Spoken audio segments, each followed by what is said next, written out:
So you may or may not see this Christmas tree in the background. Don't judge me, okay? I really enjoy Christmas. It's a huge deal for me and my family. And yes, we're going to decorate this tree. Yes, I know it's early. Yes, I know Thanksgiving isn't even here yet. Yes, I know all these things. But this is something I really like to do. And this is leading me to my point of the Jesus said today, which is don't judge. Good morning and welcome to the 755 Live. For about 5 minutes, you'll hear all about easy to remember soundbite versions of what Jesus said. The point? To help you experience life to the fullest the Jesus way.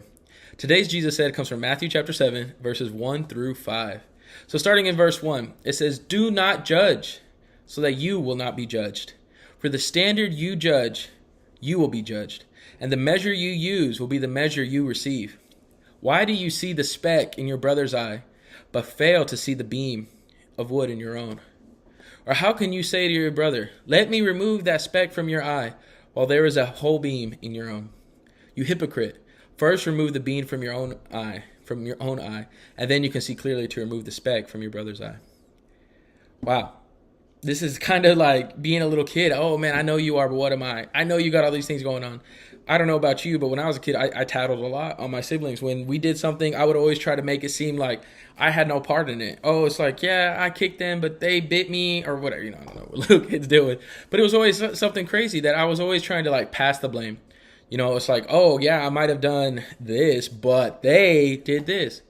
And Jesus said, don't do that. He said, don't judge. I think it's easy. It's easy for us to have that mindset of judgment where we just think about somebody. It's like, ugh, that guy. But God said, don't be like that. We're not meant to be that way. We're not supposed to be like those people in Luke 18 where they say, thank God I'm not like that sinner. Instead, we think of Romans 14:4. It says, "Who are you to pass judgment on another servant?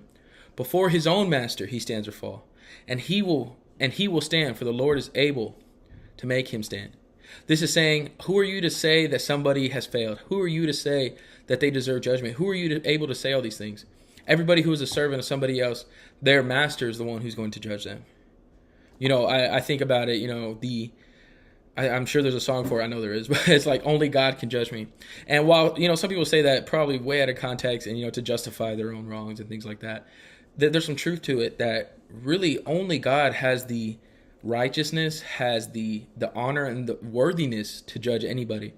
So really, we aren't the referee. God didn't put us here to be referees, to be out there correcting people, trying to tell them right from wrong. Instead, we're supposed to be the guy on the sideline, like the water boy, handing out water, leading people who are thirsty to something that's going to help them, overcoming evil with good. In 1 Corinthians chapter 10, verse 24, it says, "Do not seek your own good, but the good of another person."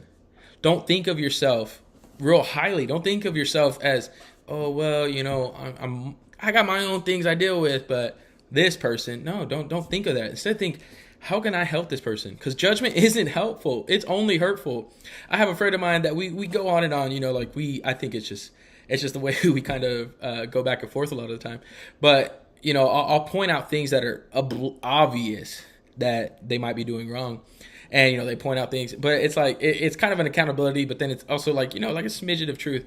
And there'll always be that thing of, oh man, don't be trying to pick this little speck out of my eye. And, when they got like, you got this huge beam sticking out of yours. And there's some truth in that, is that it's always easier to see someone else's problem than it is to admit your own. But Jesus is saying, don't judge. Don't be out there thinking you're Jesus. Don't be out there thinking you have some right or honor or place of authority to pass judgment on somebody else. Because Jesus said, we don't. He does. And that's it. And that's it. That's really all there is to that statement. So Jesus said, don't judge. So how can you put that into action today?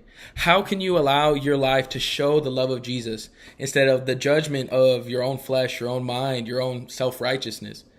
How can you be more like Jesus today? So thank you so much for listening. If you enjoy this, I hope you like, you comment, you share. Thank you so much for joining us. If you want to follow along with us, we all read the Bible together at bible.today.church. I really hope this time together has blessed you, that it's helped you to live life to the fullest, the Jesus way. And remember to follow Jesus today. And we always end everything by saying together, love first. Thank you so much, guys. And yes, that is a Christmas tree. Yes, I am putting it up today.